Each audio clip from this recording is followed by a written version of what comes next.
Hi, everyone. Welcome back to Peaceful Co-Parent. I'm your host, Bianca, and I am excited to introduce my guest tonight. Curt Storring is the creator of Dad.Work. This group of men helps fathers suffer less, love more, and parent confidently through mindfulness, personal growth, and community. Curt, thanks so much for being here tonight. How are you doing? Yeah, I'm great. Thank you for inviting me. I'm excited to get into this and just share what has worked for me and the guys I work with. So I appreciate the opportunity. Well, tell us more about you and how you got into the work of personal growth and coaching.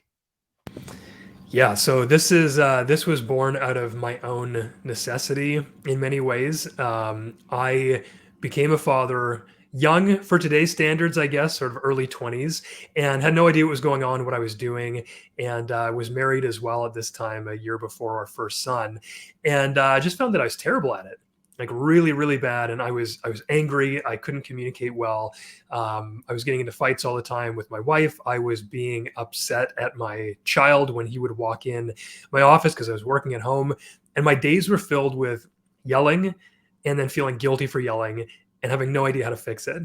And so a couple of years in, I stumbled across sort of mindfulness and journaling and that kind of thing. And it actually helped. And after doing a little bit of that work, like 10 days of just sort of thinking inward, as it were, and sitting in the silence for a little bit of time, I realized that I could change how I reacted.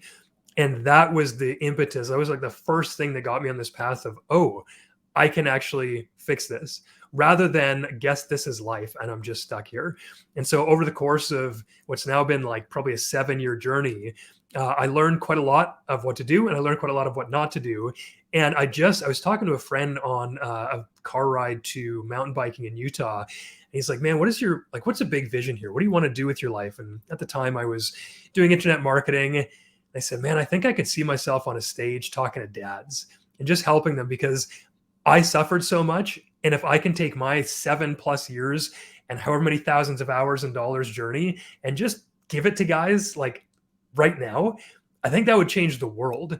Because I think as dads, we're the leaders of the family in most cases. And the way that we parent our kids is going to be how our kids lead their own families and their own lives into the future. So if we can impact dads at the sort of the top of this hierarchy, if you will, and I don't mean that, politically or otherwise, just how I work with guys, we can get them to impact their children who impact their children. And in a couple of generations, I think the world is a better place because guys have an opportunity to do this work and to feel better and to get over a lot of the stuff that's been holding them back. So that all came to a head, and I finally just jumped in and started running groups for men and dads who wanted to do this work, and I've been doing coaching and stuff like that as well. So it's just been all for my own suffering, trying to make sure that other dads don't have to suffer quite so much as I did. So it sounds like it really took off, and you've been able to just do this coaching and talking with dads. Yeah, it's What does that look incredible. like? Yeah, Yeah. I'm very grateful. I've been an entrepreneur for the last 10 years. I've been doing internet marketing and affiliate marketing, SEO, search engine, all that kind of stuff. And so I am very used to being in charge of it all. But this was just sort of a side project where I went, I'm just going to do this. And if it doesn't work, that's fine because at least I'll be impacting like two guys if they follow me. And that would have been enough. And it just so happens that a lot more than two are interested in becoming a better man, husband, and father. It's taken off. And I do men's groups, which are sort of weekly meetings. I have a course that I'm just putting together right now on anger for angry dads to be able to parent more peacefully and calmly, as well as one-on-one coaching. And I'm actually developing a group coaching container right now where I will take guys through basically all the things I did in sort of a 9 to 10 week container where we meet, we go through a course, we have accountabilities, and just start building a massive community of dads who are willing to do this work for themselves and their kids in the future of honestly the world. So that's all the things I'm doing right now. And of course, most active on Instagram. That's a lot. So you're definitely a full-time father but tell us about your family. Yeah, I've got three sons, 9, 7, and 2. Been married for over 10 years now, and we have another one on the way. So we'll be a family of 6 soon enough. We're actually just about to start homeschooling in the next few weeks, which is a huge change as well. But yeah, it's full time. They're in. We got them in sports. We got friends. We got all these kind of stuff. So it's go for me as a dad. I get it. So I'm walking the walk. I'm not just talking from hypotheticals here. Definitely. So let's take a step back and tell me, how did you know you were a terrible father in the beginning? Like you had told your story. I was like, oh, I was terrible at it. Tell me how you knew that. Like what was going on? Yeah, so I just felt bad all the time. Like it started out not really feeling connected to my first son right away because everyone is like, "Oh, it's the best day of your life. It's amazing. Everything changes." And I was like, "Okay, this is pretty cool, but I feel like I'm not getting it." And I was wondering like what's wrong with me. And in retrospect, I just don't think I even had like the emotional capacity to feel that in the first place, and that's what I've worked a lot on. But when specifically my first son, when I didn't know anything, he's 1 year old, he'd walk into my office and I would just yell. I'd be like, "Oh, can't you see I'm working? Like, get out of here."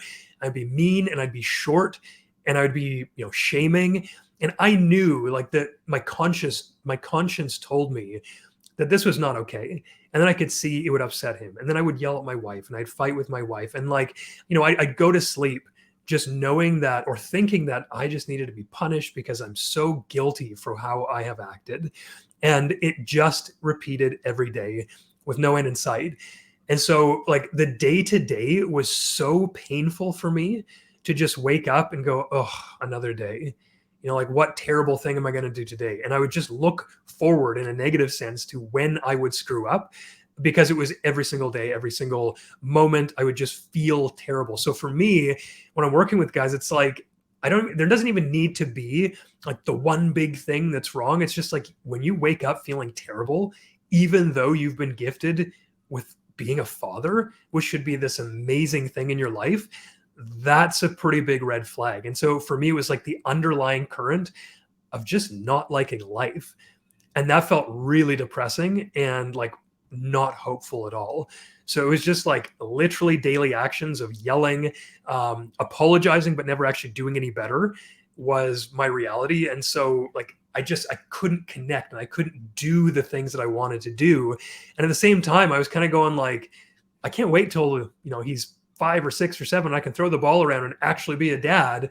I just missed the part where I was supposed to be doing that right away. And it's not about passing the ball around. It's about the emotional connection and the secure attachment that can be built when they're so young. And I just didn't have any of that. So was then mindfulness part of like slowing down for you, or how did you make the connection then to become better? Yeah, it was funny. It was actually it came from business, and it was completely random. I had no idea this was going to happen, but I was listening to a guy who I followed for business advice online, and he said, "Oh, I've been meditating and doing mindfulness and journaling, and it's made me more productive." And I said, "Great, I want to be more productive. I'm going to try this out." So I sit for 10 minutes, try to just do nothing, focus on my breath, and I journal afterward and just how am I feeling? And I get some stuff out. And I did this for like 10 days at first. I remember coming out of my office after this point, and my oldest son did something that I normally would have reacted to in anger. And I didn't. I caught myself because I noticed myself feeling angry before I sort of exploded at him. And it was in that moment I was like, oh, there's something here. And it was Mhm. noticing before I got to the explosion point. And this quote is often attributed to Viktor Frankl. I don't know if he's the actual person, but he says that between the stimulus and the response is a space basically, and we want to Yeah. be able to be in that space in order to react or to respond out of it rather than to react. And so what I Mhm. had found is even in that first 10 days of just like sitting in quiet with myself, just breathing, just writing down my feelings, it was like, oh, I notice now when that anger starts to rise, because anger is it's a very intense feeling emotion that usually rises up and needs to come out. And if we can see that when it's sort of at this point in our bodies, chest level, let's say, rather than like, top of the head explosion, we can breathe. We can make a conscious decision not to scream. We can sort of look away. We can walk away from the situation. We can triage the anger and get it out in a way that's non destructive, but it requires that you notice. It requires that you have a body that's, in tune with the feelings so that before it happens, so you can catch it beforehand. And I think that's what mindfulness did for me, is it just slowed me down a little bit to start noticing the physiology and the physical parts of my body that were leading to the explosion, because the physiology and the physical feeling of the emotions are very real. And if you can just slow down enough to get that, then you can see things coming from a mile off, and you have plenty of time, in my experience, to choose to act properly rather than just reacting. Mm-hmm. And so would you say the mindfulness and the journaling are important to put together, or could one just maybe do the mindfulness part and not the journaling? So I think you can do either or, to be honest. And some guys don't like sitting down to sort of breathe and meditate or whatever, or even like, silent prayer or whatever they do. So I've had guys walk. Just go for a 10-minute walk without the ear pods in, without any music, without anything, and just walk and feel the feet on the ground. That could be enough. It's just trying to make that connection between the mind and the body and slow down the thoughts. Although I do think I always recommend it in tandem. I have my guys typically do a little bit of the mindfulness and a little bit of journaling, even if the journaling is a gratitude journal. Like 3 things you're grateful for today. Now I can see at least 3 journals on my desk right now, and my notes program open. So like I journal all the time. Stream of consciousness, gratitude journal. I've done all things like inner child journaling. Like there's just so many things you can do to journal. And for me, it gets the thoughts out of my head, which usually feel like a tornado. And it just puts them on the paper so I can sit. And that is very important for me, to be able to notice my body. So I'm not so focused up here. It just drops my awareness to the rest of my body. So yes, you can do them separately, but I think sort of a holistic approach is best, especially when you're starting out. Like I tried like 20 different things, and I just kept the things that work for me. Uh-huh. So would you say that generally speaking, this works for a lot of people, or everybody's kind of got to find their own like recipe for what works for them? I have seen mindfulness and journaling work for like, I don't know, 99% of people. Maybe there's one guy who just needs some work before then to even sit still for like 10 minutes. And that's cool. We can work together in like coaching or a men's group or something like that and just get you sorted. But almost everyone I come into is like, oh, I hate sitting down, or I hate journaling. As soon as they do it, it's like, oh man, why didn't I do this before? I feel so free. I feel so light. So, if you Right. say it doesn't work for you, I would suggest like maybe trying it just a little bit more, or trying a different style of it. But I think the difference is the basics are the same: quiet, mindful, thoughtful time, and writing some thoughts down. And then you can Mhm. do whatever kind of mindfulness and whatever kind of journaling you want. But for me, at least, those are sort of daily non-negotiables, Mhm. just to stay present.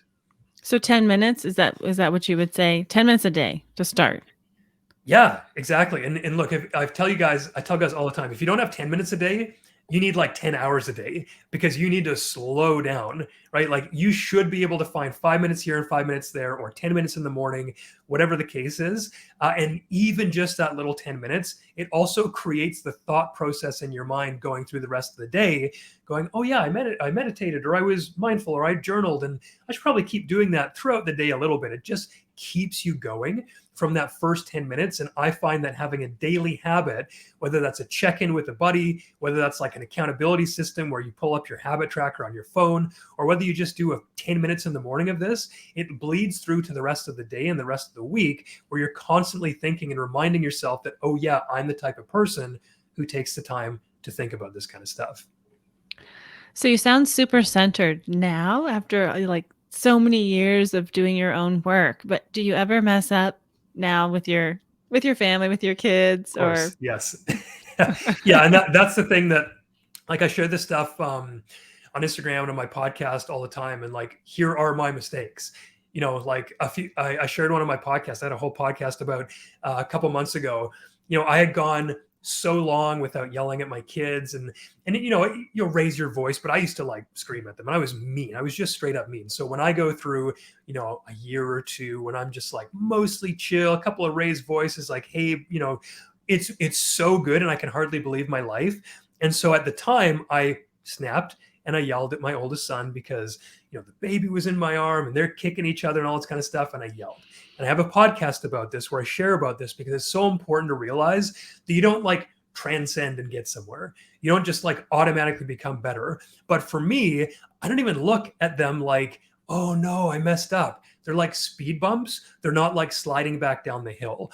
And so when something comes up nowadays, like if I raise my voice or if I have an expectation of my sons that is not fair, like even yesterday, I said something and I made a boundary that was different than a boundary I'd set the week before.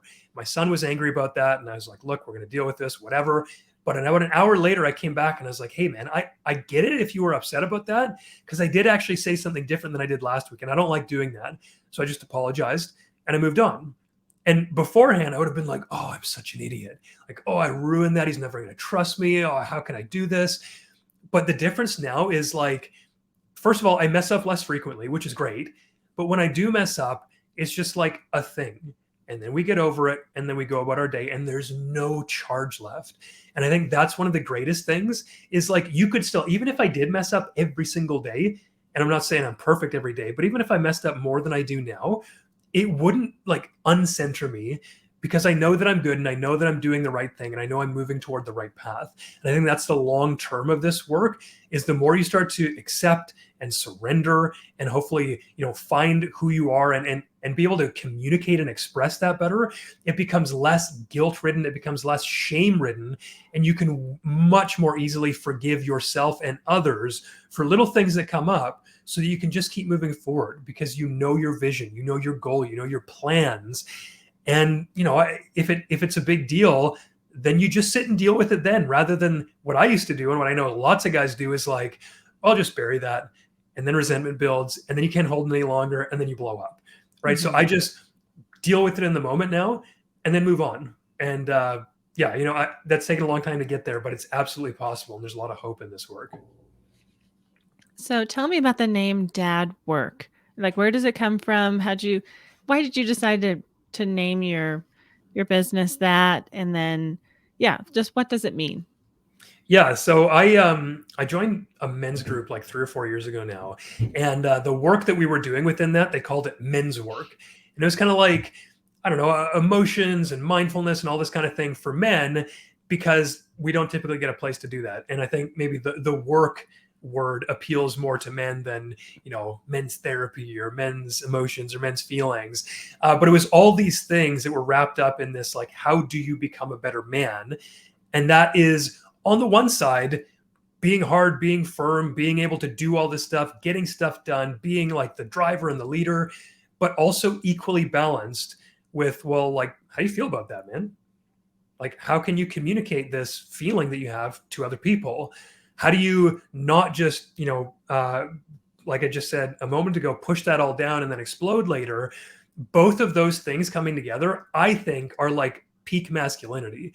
You're able to do the stuff and be a warrior, but you're also being able to be super gentle and super connected and grounded to what you're feeling and bring that to the people around you. And they just called that men's work. So the idea was, I want to bring men's work to dads, hence Dad.Work. So, people put a lot of play on it. When we're actually doing work in coaching and in men's group, the guys will sometimes be like, man, we're like doing Dad.Work right now because we're getting through to the things that we didn't know how to do before. And with the help of a container and a group or a coach or just being with other men, it's like, oh, you're actually doing the work, which for men is very good to latch on to that actionableness. So everything we're doing has like an action item or a future or something like that, even if it's very ephemeral or emotional. It's all towards a specific goal of being that world-class man, husband, and father. So that's where it comes from. It's men's work for dads. Okay. Yeah. I would imagine that at times it does feel hard. Like, work can be hard, right? Like, digging deep. I'm sure there's part of that there too. Yes. It's just not easy. Yeah, and actually, one of the best things that someone's ever said to me is, I was going through my own process and I was not enjoying the feelings that were coming up. I was like, I don't want to go there. Don't want to feel that today. This is too overwhelming. And they said, do strong men do hard things? It's like, well, yeah, of course. And she said, well, what could be harder than going inward and actually feeling the emotions that you haven't felt for 20 years. It's like, man, there's not much harder than that. Like, Yeah. really, honestly, I'll work outside all day. I'll go to the gym in the morning for a couple hours. I'll do all sorts of hard things. But actually taking the second to feel what I feel and unclog all the pain from childhood or, whatever the case may be, that is absolutely work. And you're absolutely right on that. Yeah, for sure. It's definitely not easy. And so you might be repeating yourself, but go ahead and tell me, what is the main message then that you deliver or that you're standing for with Dad.Work and that you bring to the men that you work with? Yeah, so I think that dads have a unique role in the world because we are who our children look up to most in many cases. Either that's going to be a great thing for them or a terrible thing for them. I sometimes say that our kids will look up to us to be people like us or to marry people like us eventually. So, what kind of example are you setting? So the goal is hopefully to impact the world in such a way that generations from now we're literally more peaceful and more grounded and more capable. But what I like to do, and I wish I had a more sexy name for this, because saying, "Oh, I want to be balanced," is not like a great thing to say because people are like, "What does that mean?" But what I just said before, which is I want to be an absolute savage warrior, and I want to be so gentle to be able to just like get down there with my kids, my little baby, my wife, whatever I need to be, but to sit in the middle of those things and through discernment understand when to use each one of those things in the right moment. So that is what I think I'm trying to do with dads, is cultivate both sides, because some dads great on the warrior side, no ability to feel. Other dads Mhm. are really feely, but they don't do anything and they feel lost. So first of all, Sure. build up the side that you're not great in. Second of all, find the middle. Third, learn how to actively use that mindfully when the actual situation calls for it. So I think that's probably how I break it down. But there's so much Mhm. more. So Oh my God, that makes a lot of sense though. And that's a great segue to talk about emotions because that it can be hard to get in touch with your emotions. Talk to me about emotions most associated with men and your advice around getting in touch with emotions. yeah, I think like anger is a huge one. Of course, for a lot of men, that's typically like the gateway drug to get in there. So, I mean, where to even go? Basically, I would say that emotions, and a lot of guys are taught that emotions are weak. I would say emotions are just things. It's how you react to them that's either weak or not weak. And, if you have anger and you lash out and you can't control yourself because you lack self control and you hurt your wife and your kids or whoever, like that's weak. It's not having the emotion that's weak. And so I think a lot of guys just need to realize that the feelings you have are there to guide you along your way. They're there to tell you if you're making good decisions or bad decisions, or if you're in a situation that is going to be helpful for you or not helpful for you. They're simply like, it's like a dashboard, right? Like on your car, it's a speedometer, it's a tachometer, it's like all these kind of things. And if we can look at it like that as tools and stop judging that, oh man, I got a feeling about this, but I just got to stiff upper lip, push it down, never talk about it, never do whatever. We can start to use them. So first of all, like get rid of the stigma. And one of the things I like to say is kind of an analogy for dads who are like, yeah, well, I'll just like I'm not doing that. That's for women. I get that a lot. And it's like, no, okay. Imagine this. Imagine you ate a hamburger, and instead of digesting it, it just you don't have any guts in this sort of situation. It just sinks into the belly and just sits there. Doesn't digest, doesn't go anywhere, and just sits there. This is like pain that we experience somewhere along the way that we don't say anything about. So the hamburger's sitting there a couple days, weeks, months, years go by, and sorry to paint the picture, but it's not doing so well. It's kind of rotting and festering, and it kind of hurts, but you're just ignoring it until one day at the office, Joey at the copier turns around and elbows you in the gut.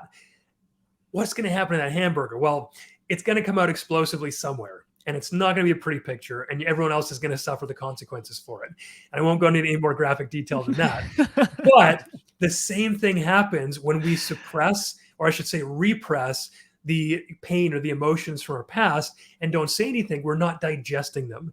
And so when someone hits them, a wife, a girlfriend, a kid, a coworker, if they, elbow you in that trigger, that pain point where you haven't dealt with the emotion, that's when it comes up. And that's when it explodes all over people. And so I think hopefully guys can get the sense of that analogy, which is like, if you don't digest the pain or the emotion, it doesn't just go away. It lives in the body until it's expressed. And typically we wait too long and it blows up. So instead of that, why don't you take a little bit of a study of your emotions? And one of the things I like to point guys to is the Gottman feeling wheel. And it starts with, I think, 5 core emotions: happy, sad, angry, that sort of thing. But it goes out into like a wheel, and each spoke has a number of different words on it to get more granular and nuanced as to what you're feeling. So if it's angry, it could actually be disappointment or bitterness or jealousy or something like that. And it's like, as soon as you have the words, that's one of the most important steps I have found to being able to feel them more. Because when you can say what you are feeling accurately with the vocabulary you have, I've found, and I can't tell you off the top of my head, but I'm sure I've read studies before that say when you say the feeling, it actually significantly reduces the effect of that feeling. So I like to practice when I'm feeling something, saying, I'm starting to feel angry right now. I'm disappointed. I'm upset. I'm sad, whatever. And it's like, oh, I can admit that. And then it sort of dissipates and I can just navigate it. And it's less troublesome than me just holding it in and going like, oh man, I'm wrestling with this now. So just say it. But to say it, you got to know the words. And to know the words, you got to do things like journal on it, study on it, read the Gottman feeling wheel, do this kind of work so that you get more used to the fact that these are just tools. They have names. You can feel them. They don't run you. They don't control you. They're just passing by, and they give you some direction to your life. So I don't know. There's probably a million different directions to go with emotions, but that's what I would stop with for now. Yeah, I think I've totally experienced that, where even with my kids who are 6 and 8 boys, when I can express the way I feel, I do feel like it takes the charge out of it a lot of time, where I'm starting to feel frustrated or whatever, and all of a sudden I'm like, okay, I don't, it doesn't have to be all bottled up inside of me, but I can express it, and it does take the heat out of it a little bit. So I would totally agree with that. I think that's great. I love your analogy. It's definitely, I feel like so true as well, that when we're not digesting something, when we're not dealing with it, it can come out in all different kinds of ways. So I would always say, well, it can come out sideways, but yes, the visual is great because you really start to understand. Yeah, when you don't deal with something, it can feel pretty rotten inside. So, okay, so how about communication? And how does that impact relationships with married men and with maybe men that are separated or going through divorce or difficulty in that sense? Yeah, I feel like communication is what guys come to me most often with problems, even though they might not know it. And I think that if you can become like a compassionate communicator, you can increase your or you can improve your life by like at least 50%, like immediately. Because for me, every time I would open my mouth, I'd sort of fight. And then I have to deal with the fight. Then I have to recover from the fight. Then I have to repair the fight. And I have to feel bad about it. And it's like so much time just goes to this waste when I could have explained my expectations and my feelings and my boundaries, and then it would have been fine. And so I think what happens is we're not trained well in communication. And so we say things that are very defensive and blamey, and our partner, whoever we're talking to, kids, wife, ex-wife, whoever, probably not a great communicator either, just because nobody learns. They get defensive, blamey, etc., and then it's just a spiral of everyone feeling bad and everyone blaming each other. So for me, I have pulled a lot of communication from Nonviolent Communication by Marshall Rosenberg, great book on that. And so I have sort of adapted that into how I communicate with my wife and my kids. And I think the same goes for pretty much any high stress, high conflict communication. I would also recommend, just coming to mind now, a book called Getting to Zero by Jason Gaddis. That's a very good one for conflict and how to bring, if you're a 9 or a 10 on the anger scale or the conflict scale, bring it back down to 0, as he talks about, would be baseline, everything's good, super chill. He goes through a lot of the emotional work, which might actually be helpful for some of the guys listening, and then brings it into the conflict. So I've sort of adapted nonviolent communication, some of the things from Jason Gaddis, where I try and break it down into listening and speaking. And I think we'll probably have to talk about boundaries and consequences here as well. But for me, the listening formula is like mirroring, empathizing, and then validating. So most people, as Jason Gaddis says, listens to respond. They don't listen to understand. And so as you mirror back what someone is saying, first of all, you have to understand you'll get your space to speak. So if you go into it knowing there's two parts to the conversation, you don't have to respond to everything right away. It gives you the space and the freedom to go, okay, I'm just going to listen. And you can go, okay, I think I heard you say whatever. Am I getting that right? Do I understand? And the person across from me is going to be like, no, actually, here's what I meant. And you're like, okay, great. I think I get it now. And they'll tell you that you do. Or they'll say, yes, you understand. And that means you can move forward.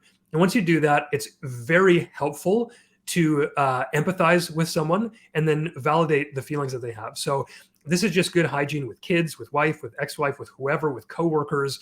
Just be like, man, it sounds like when this thing happened, you were feeling angry or you were feeling disappointed or you're feeling, whatever.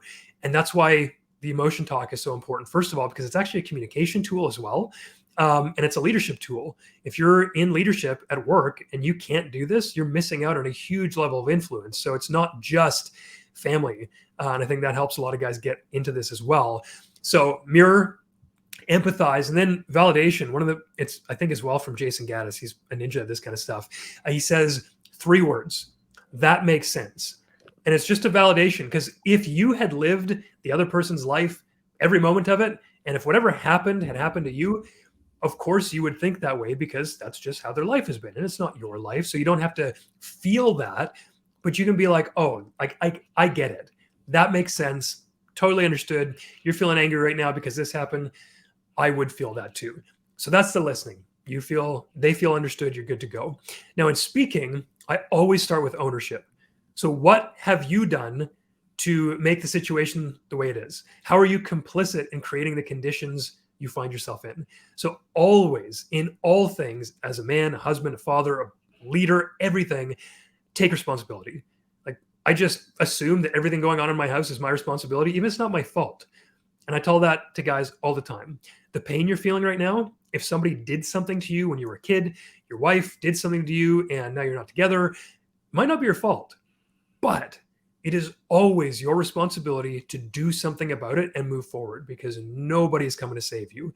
And that's harsh. It sounds bad, but it's the truth. And as soon as you understand that, you go from the victim mindset into actionable, I can fix something mindset. So ownership is always number one. So, hey, I know when I didn't call you back when I said I would, that made you feel disrespected. Totally own that. That's on me. I just missed the alarm. I didn't mean any disrespect. Or, I know that over the last 5 years, I have been distant. I've been working on the business and I have completely neglected our marriage and the kids. That's on me. I had bad priorities and I apologize. That just sucks so much of the negativity and the blame out of the room in any conversation. That is great to start that way. Then, if you're wishing to get your need met or get a point across, I take the nonviolent communication formula, which is to basically give a feeling, a need, and a request. And so, hey, if you're the person who wants the call back, for example, when you didn't call me back when you said you would, I felt disappointed. I felt sad. I felt like I wasn't important, because I have a need to trust you in this relationship. I need to know that you're going to say I need to know that you're going to do what you're going to say. I need you to be in integrity here. So my request would be, next time you say you're going to call me, could you put an extra reminder in there? Could you make sure you call me, please? Because that's very important to me.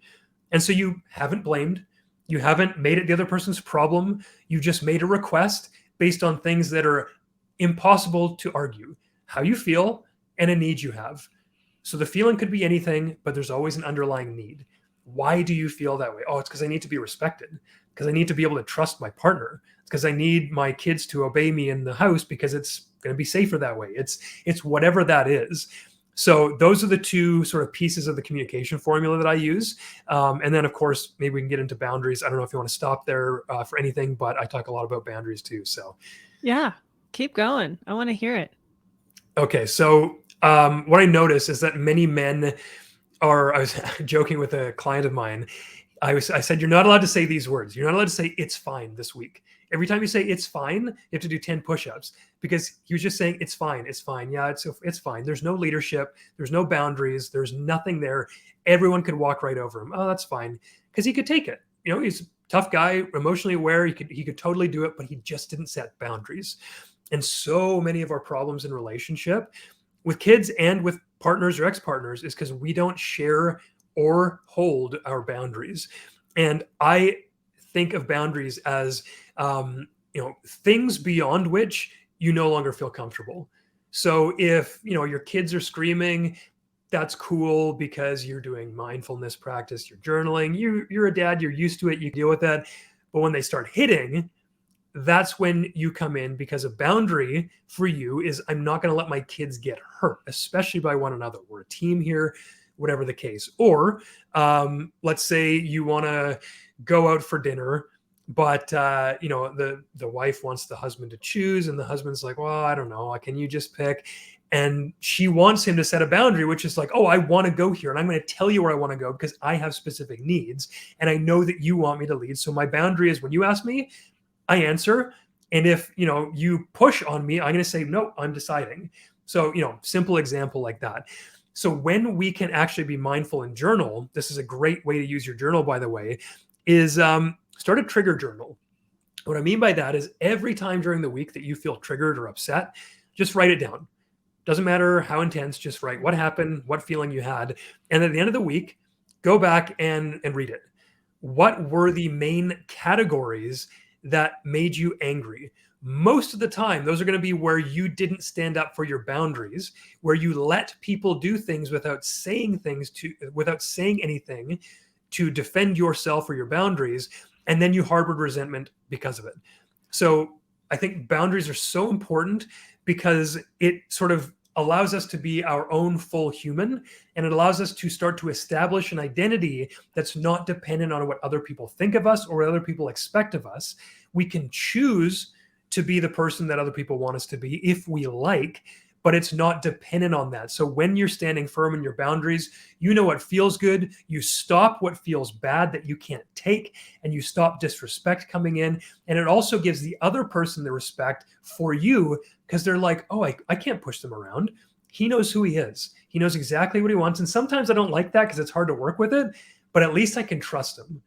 He's going to stand up for who he is. That means I can trust him to stand up for me if I need him to. And so when two parties in a communication relationship have clear boundaries, saying, hey, this is what happened, I don't feel good about this, I'm not going to let you do that next time. And if you do, here's the consequence. That is so much better than going like, oh, I didn't like that. Why'd you do that? Oh, didn't you know that made me feel bad? It's like, well, no, of course they didn't know that, because you never taught them or you never told them that. So communicating the boundaries and then having consequences in adult relationships is vital. But it also, what I've loved about this work is that when you do this stuff in relationship, it transfers right to your kids. So rather than punishing my kids, I always look to it. Discipline is actually boundaries and consequences. So that's a great place to work on it as well, rather than just reacting in anger and punishing them because I want to hurt them. And so, okay, I said this was the boundary, and you decided to cross it. So this becomes your responsibility because you knew. Now the consequence is whatever we agreed on before. So that's a lot. I'm going to stop there and see if there's anything else.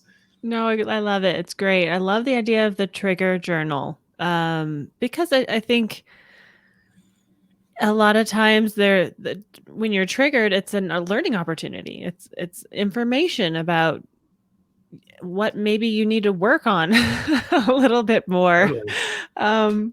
Totally. So that's great. I love that idea. And I love the resources, the books that you mentioned, the nonviolent communication and getting to zero. So those are great, great books that I'm definitely going to be taking a look at.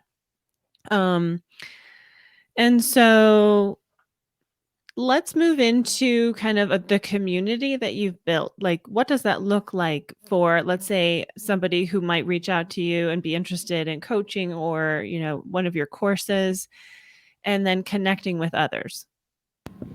Yeah, so this is one of the things that's constantly developing. Like I said, this was sort of just a thing that I was going to do on the side, and it became a bigger thing. And so I've gone through a whole lot of different ideas, and Uh-huh. I'm still trying to iterate what that actually looks like, because this is not supposed to be where it is today. Anyway, that being said, where we're at right now is that we do one-on-one coaching. I am putting together the anger course that I talked about, which is available. The recording, at least, is available. And we've got a Facebook community that's going to be on there for guys to interact with. And I think that's going to be very useful. On Okay. top of that, the main thing I'm working on right now is building out, rather than working one-on-one, because I think I've got like 20 application calls this week, which is getting insane. I want to work with multiple people at once, because Okay. then, like you said, you get the group and you get the community aspect. And for Mhm. me, my favorite things to do is to join a community like that with other guys going towards the same goal. So right now, the community is not as such as big of a community, simply because we're just changing where we're going. So coaching is great because you get to talk to me. I can, introduce you to other people. But really, what I'm hoping to do is, with this bigger course community offering, group coaching offering, if you will be to have guys in there talking to each other, having regular calls, and holding each other accountable in like a text group as well. And Mhm. we've got a men's group as well, which is full right now. So that's why I'm not talking about it. But that's much more the community side of things as well. So if guys want to get involved, obviously you can DM me on Instagram, or email me. But if there's something local to you that's a men's group, or yeah, it's usually called a men's group, I would just Google that, because an in-person men's group is so amazing. There's also a bunch of online men's groups that I can point you to as well, if we're still full up. But getting in community with other men for some shared purpose that's going slightly deeper than just the sports and beer talk that most guys tend to just go to, because we don't know any better, right? Like, nobody's one of the guests on my podcast says every man wants to go deeper, but they just need to be invited. And so, can you be the invitee? Whoever's listening to this, can you be the guy who invites your friends to go deeper, and lead the way through being authentic and just opening up a little bit? But whatever the case is, finding that community with other guys is so fundamental to all of this work, because one, many of us didn't have the best fathers growing up. And so we harbor some sort of resentment, ill will, mistrust toward other men. And that's a Mhm. deep seated thing that can typically only be resolved by being around other trustworthy men, and them proving to you that they're not going to leave or ridicule you, or whatever the case is. And another podcast guest, I'm just pulling from my brain here, he said that, I think it was Jason Henderson on one of the earlier episodes of my podcast. He said, all of our wounds are created in relationship. So it makes sense that they must all be healed in relationship. And so, you think about that. You don't just get hurt in isolation. You fall down, it's not going to hurt your soul. It's not going to hurt your heart. But the things that hurt your heart are, when your dad doesn't say I love you, or when your mom leaves and never comes back, or when whatever happens, right? So these things can be, soothed by yourself, but only when you're back in relationship, talking to other people, and learning to trust other people again, can they actually be let go, in my experience. Mhm.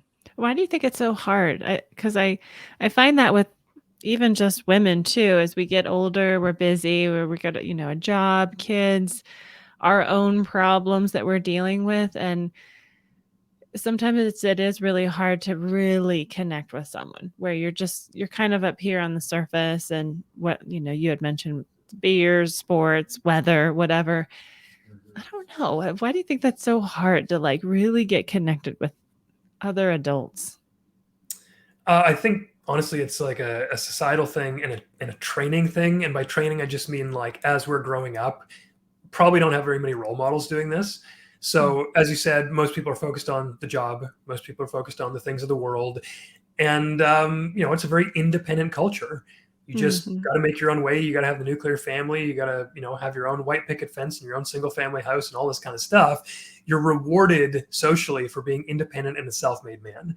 And so I think the assumption, implicit or explicit in some cases, is that if you need help, you're weak and you don't have it together, and you're not a good dad, and you're not a good real man, and all this kind of stuff. So especially for men, I think that most of us are just not, we don't feel safe enough to talk to other people, because it's like, oh man, they're going to judge me. They'll probably think I'm weak. If they are also emotionally, illiterate or immature, they're probably going to judge, and they're probably going to say you're weak, and that's just going to make it worse, even though it's not true. And so Mhm. it's safer just be like, oh yeah, I'm good, man. Like, what do you think about the basketball game? It's like, no, you're probably not good, and nobody cares about the basketball game for real. But yeah, we're just not rewarded as a society for seeking help. And then, like, I don't know how many of our parents had good friends that they shared with. Did you see your parents, your grandparents having fellowship with other good people, sitting around the table breaking bread with them? Did you hear them opening up to friends in a way that wasn't blamey and complainy, but just true and honest about where their hearts are at? I don't think almost anybody that I know had a great example of that growing up. And so we don't have that. We're not learning from school, definitely not learning from school. And so where else are we learning? We're just not. So society, society at large, however you want to call it, people who make up society don't think that it's a manly or worthwhile pursuit. We don't learn it anywhere. And so we just sort of get more and more and more insular. And then as you go on, Mhm. it's like one of those things that the longer you delay doing something that you really need to do, the worse you feel. Like, I've sometimes forgot to text people back, and then like a month will go Mhm. by and I'm like, oh no, I got to text them back. But if I do it now, I'm going to look like an idiot. So I'm just not going to do it. And then 2 months will go by and it's like, oh no, I really have to do it. And I feel even worse. And so you just have to actually start doing these things.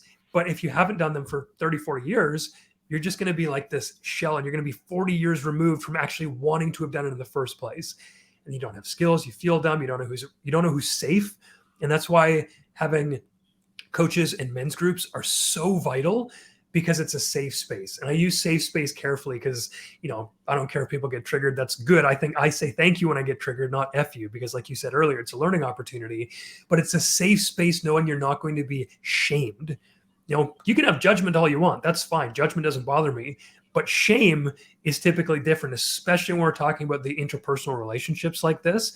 If a guy comes into a place thinking he's going to be shamed and ridiculed and lowered on the social totem pole, he's not going to open up. But if he comes into a group setting, or if he comes into a guy like me who's already shared his entire story and he's heard me before, he's like, oh, I can say anything. And I've had guys who have told me things that they've been kept secret for like 30 years.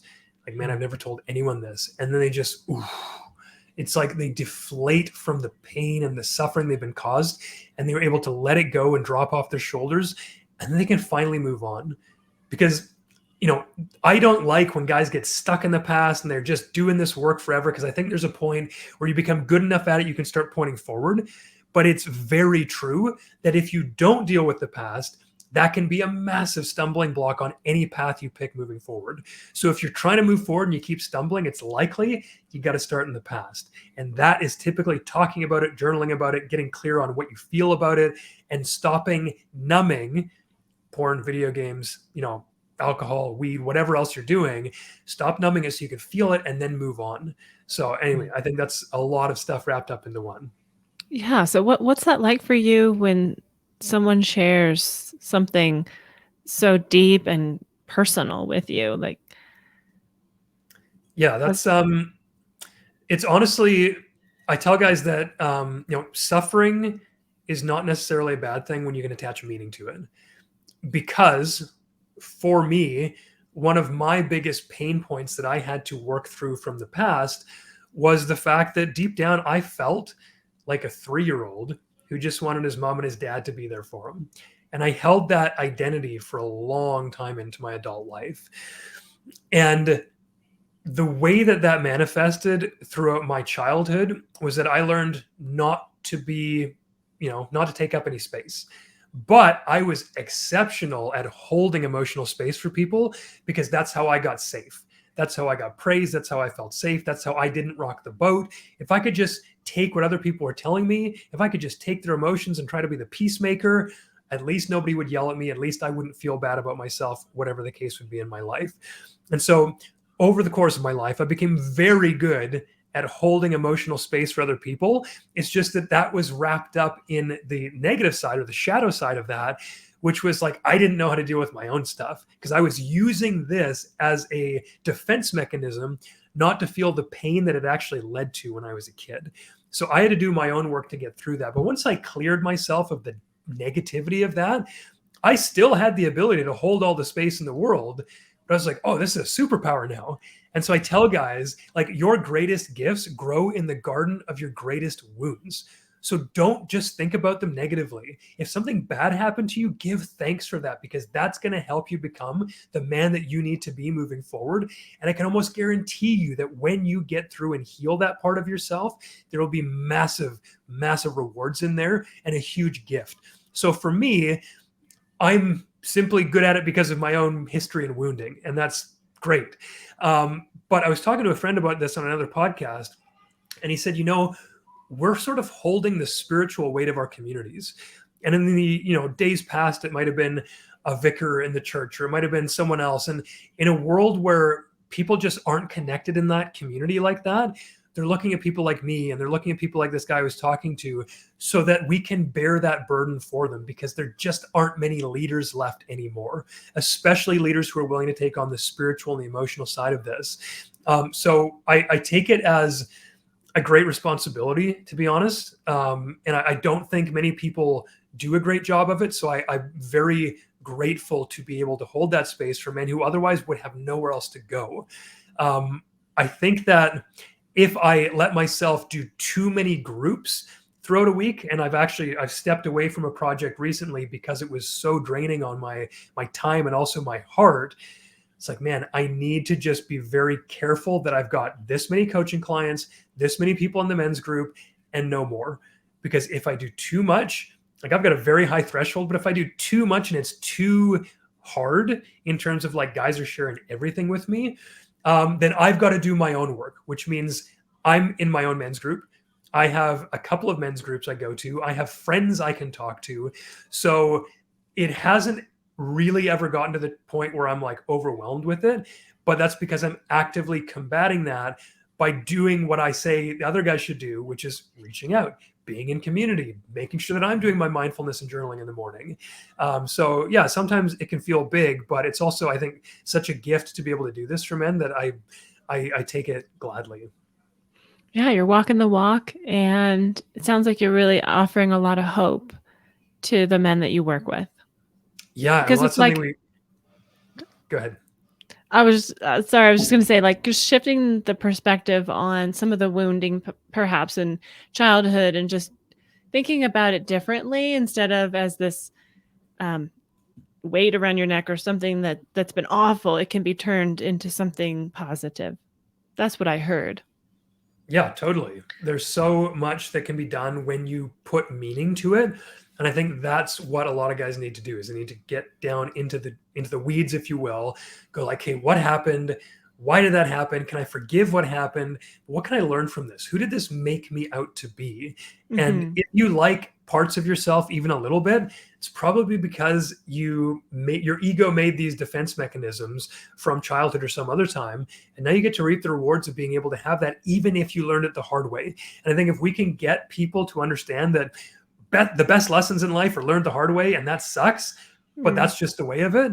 And stop going like, oh no, it had sucked that it was that hard. It's like, well, yeah, it did suck, but now look, you can move forward and you're way better because of it. Give thanks and be grateful.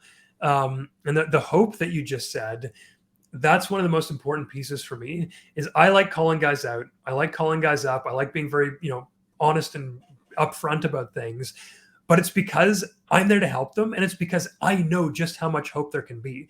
And if guys sort of don't get knocked out of their path of thinking, their inertia of thinking, by being triggered or by something I call them out on, then they won't have the chance to see the hope that I'm offering. And I shouldn't say that. I'm not offering hope. I'm providing a story that is hopeful. And so for me, this got so bad that, like, when we were living in Thailand, for example, I skimmed rock bottom multiple times. And it got to the point where I was like, oh, my family's way better off without me. And I knew all the statistics. I knew how bad it was for kids who grew up in homes without fathers. And I was like, I'm still worse. I'm yelling at them. They hate me. They hate everything. They're always screaming. They're crying. It would be better if I was not here. And for me, that wasn't going to be like, oh, I'll just, leave and never see them again, because I couldn't live with myself. I was like, maybe it's worse. Maybe I should do something like permanent. And I got to that point where it was like pretty serious. but there was some little like optimistic hope in me that was like, just one more day, man. Just you can like try one more thing. And so I don't know what that was in me, but the point is, from about as far as you can go without pulling the trigger literally and figuratively, to an amazing life where I feel blessed and grateful and confident and lead my family and just wake up every day grateful. That is hopeful. So no matter where you're at, no matter how bad things are, no matter how much things are out of your control, it's always worth it for your kids, but it's always worth it for you too, because you can get to a place where you wake up every day going like, yeah, this is good. I got this now. No matter where you are right now, there's always hope. So really, guys, don't give up no matter where you're at. Yeah, I can really hear why this means so much to you, the work that you're doing and what you're offering to men out there, that why it means so much to you because of everything that you've experienced and been through. So, thanks for sharing that, Curt. Yeah, you're welcome. Is there anything that like to talk about before we, wrap up tonight? Is there anything that I haven't asked you that you were hoping maybe to mention tonight? I was just going to touch on sort of co-parenting and navigating that. Because I work with a lot of guys who are in this situation right now or going through this situation. And I think the thing that I see come up over and over again is, if you focus on being the best version of you, that's like the only way forward. And I see a lot of guys put so much energy into, well, she's doing this and she's dragging me through the ringer, and it's like, yeah, like first of all, you got to accept that, the system, if you will, is designed against you for dads. I hear this all the time. So you got to just sort of own that. And it sucks. There's a lot of groups out there that can help you with that. But what is in your control right now? That's you. That's how you show up. That's the work you are doing. That's you showing up for you, but also for your kids. Because a lot of guys are so wrapped up in the pain, and of course they are, of going through a recent separation or a divorce or something like this. But the guys I have seen who pull all their energy back from that relationship and either go through all the steps we've talked about to heal or forgive or move on or drop it and grieve, that's being able to feel the feelings of loss. Grieving is very important on this. But then they focus fully on, okay, how can I be the best co-parent? How can I be the best single dad? That is like a game changer from leaking the energy into like, oh, it should have been the other way, or, oh, she did this. And it's hard, and I get it. And there's like a lot of work that goes into that. But the guys I have seen who have just gone so hard into being like super dad as their vision, that works more than anything I've seen. And I think that is useful for all guys, to have a massive vision, specifically as it relates to their family and their spirit about who they are and who they want to be, and focusing from the inside out rather than from external consequences inward. So if you know that nothing's going to touch you and your kid, you will not let anything come between you and your kid, and that requires the emotional stability not to react angrily, then you're going to do everything in your power to make every moment count. Even if it's a couple hours a week, you're going to put that phone down. You're going to make sure that you are building secure attachment. Another book, by the way, The Power of Showing Up by Dr. Dan Siegel. Definitely read that, Secure Attachment. Like if you just have this under overwhelming purpose for everything you do, that even when you're brushing your teeth, you're like, man, I take care of myself because I am a super dad. I am never going to let whatever happened between my wife and I to come between my son and I, my daughter and I. I'm going to be able to speak to them about the emotional side of this to make sure they know this is not their fault. I'm going to own my side of it without shame. I'm going to tell them that, I made mistakes and they're not to blame. And I'm going to be cordial to their mother. There's nothing that you can't be defeated then, because it's all on you. And whatever the outside world does, you get the resilience to deal with it. But if you have a power coming from inside you outwards, everything becomes so much easier. So if you can get that little tweak in your head from going outward to going inward and then out to your kid rather than the relationship, when that's all settled and the dust is all settled there, I've just seen so many dads be so much better off for that. And again, I'm not saying this is easy, but that overwhelming vision is incredibly useful for men and dads, I've found. Yeah. I can tell why you're such a good coach because just hearing you talk, I'm like inspired. I'm like, oh yes, I hear it. I mean, and I Nice. believe it. It's so great. Thanks. Um, so you mentioned the anger course. Is that something that men could access now, or is that kind of coming up? Um, That is so what I did. I honestly just got to check if the URL is live. I did a live version of this, and I ran guys through a live version of the course, and I've recorded it. I've got all the resources, and I'm cutting it up and putting it into an online learning platform. And that will be launching soon. But if you want to join the waitlist, you can go to dad.work/anger. And I will actually email you when that's up and live, which should be in the next couple of weeks here. And that brings angry dads through the process that I used to yell less and lead more. And it covers almost everything we talked about, from mindfulness to communication to consequences to boundaries to relationships to everything else. okay. So dad.work/anger. Yes. Got it. Okay. And so if people that are listening want to see more, maybe get some coaching or join a group coaching class, maybe in the future, would they go to dad.work? That's where they go. Yep. Dad.work/coaching. Dad.work is the website. So instead of .com, it's just .work. I'm most active on Instagram, Uh-huh. Dad.work.Curt on Instagram. And you can DM me there. I go through those every once in a while, and very accessible. So that would be Yeah. great. And that's how I found you. He is very accessible. So that's great. Well, Curt, thank you so much for being here. You gave us like so much, like so many resources, so much to think about. And I really appreciate your time and all of your insight. Um, yeah, so we'll be back in a couple of weeks for another episode of Peaceful Co-Parent. But in the meantime, everybody stay peaceful.